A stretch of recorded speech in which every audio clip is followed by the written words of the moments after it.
everybody!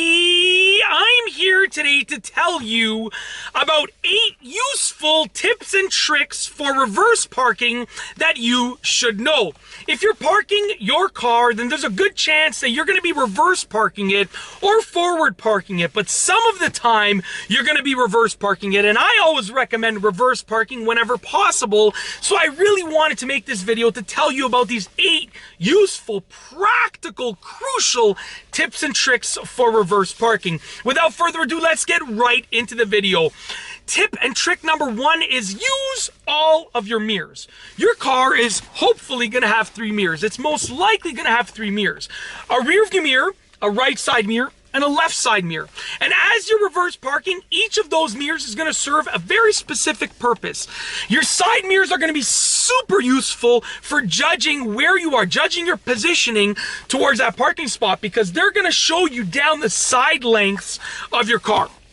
And your rear view mirror is going to show you out of that rear windshield, the whole rear area of your car. So they're super useful, and make sure that you use all of them and that you know how to use each of them.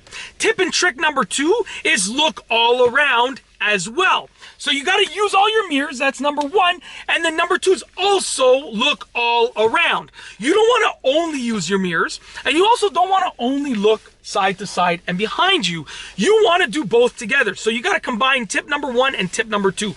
By looking all around, I basically mean look out the front windshield, look out both sides of your car, and then also turn around and look out of that rear windshield. Even though you can see the rear windshield from your rear view mirror, you still got to turn around and look out, because you're going to be able to see additional things, and you're going to be able to see it clearer, more clearly, okay? Tip and trick number 3 is choose the method that you're good at. There are countless methods for reverse parking. I think I myself have probably done video tutorials on like 5 or 6 different methods. But here's the thing, they all work. It doesn't matter which one you use, as long as you use one of them. There are formulaic methods where you got to line yourself up with certain parking spot lines and blah, blah, blah. And then there's like the judgment method, which is you just got to get yourself into the spot. You got to estimate and get yourself into the spot. Listen, it doesn't matter which method you use. I cannot emphasize that enough. It really doesn't matter. I don't care. Nobody really cares. As long as you get your car reverse parked into that spot safely, that's all that really matters, okay? The 4th tip and trick is watch out for your front end swing. So you want to watch out for the swing of your front end of your car. So here's the thing.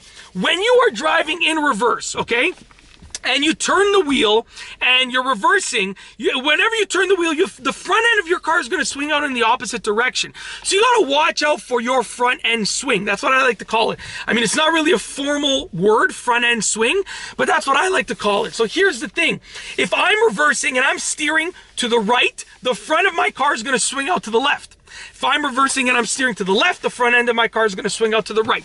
You got to watch out for that, because you don't want to hit anybody, hit anything, or scrape any cars or anything like that.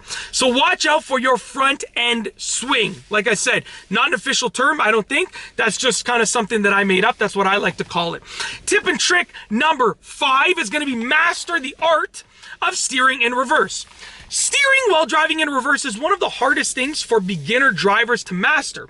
It's definitely not easy, but once you get the hang of it, then it's gonna be easy for you. And I always call it an art of steering in reverse, because you just gotta practice and you'll get better at it. No one is born knowing how to steer in reverse, right? We learn how to steer in reverse. So just literally put your car in reverse in an empty parking lot and reverse and steer over and over again continually until you're amazing at it. It might take you an hour, it might take you 5 hours, but trust me, you're gonna master it. You just gotta take your time and practice it. Practice makes perfect. Okay, well, practice makes progression. I don't believe in perfection, but practice makes progress, which leads to almost perfection. Moving forward to tip and trick number 6, which is get into the spot roughly and then correct your positioning. Now, some people are great at reverse parking, and they can just reverse, zoom, right into the spot perfectly straight. And if you you can do that, then you can just ignore this tip and trick. But if you can't do that and you're still working on it, then I recommend this little method, this tip and trick number 6, which is you want to just get your car into the spot. It might be on an angle, it might be too far to the right, too far to the left, whatever the case is.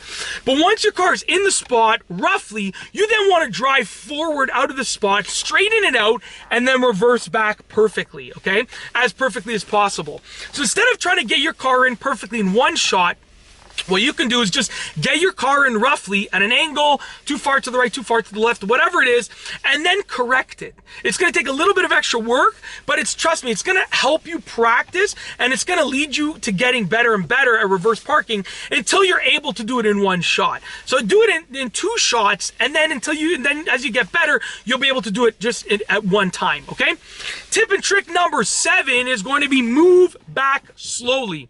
I've seen so many people, even if they're great at reverse parking and steering in reverse, I've seen so many people put the car in reverse and then zoom, they just fly back. Horrible idea, unbelievably unsafe. One of the worst things that you can do as a driver for your safety and for the safety of everyone else and everything else around you. When you put the car in reverse, just release the brakes slightly and move back slowly. And if you're driving a manual car, then you want to use the gas clutch balance, but don't ever just like fully release the clutch and push the gas going backwards. You want to sort of find the biting point of the clutch and just kind of burn the clutch. I know they don't recommend burning the clutch, but you really want to just ride that clutch for a little bit until you reverse park in. You might decrease the life of your clutch a little bit, but you're being a much safer driver. Now, I'm not talking about in terms of a driving test what you should do. I'm talking about in terms of if you have your license, I'm talking about practicality, everyday driving. These are not really tips for doing your driving test, but they're tips for everyday reverse parking, okay? Some of them can be applied to the test, but for the most part, they're practicality tips. Last but not least, yeah, we did up to 7. Just looking at my list over here, move back slowly was number 7. Number 8 is going to be practice until you are a pro.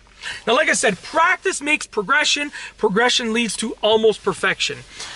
If you're not good at reverse parking, it's just like anything else. You got to practice. Listen, if you're not good at soccer and you stay on the field and you kick the ball for 7 hours a night for a month, guess what? After a month, you're going to be incredible at soccer. If you're not good at reverse parking, go to an empty parking lot and practice for hours on end until you can get it, until you can comfortably reverse into a spot without worrying about scraping other cars. Then go into a parking lot with low traffic, but cars in the parking lot, and practice until you're amazing at it. Then you can practice for the 3rd time. You can practice in a parking lot that is actually packed, a parking lot that actually has a lot of cars.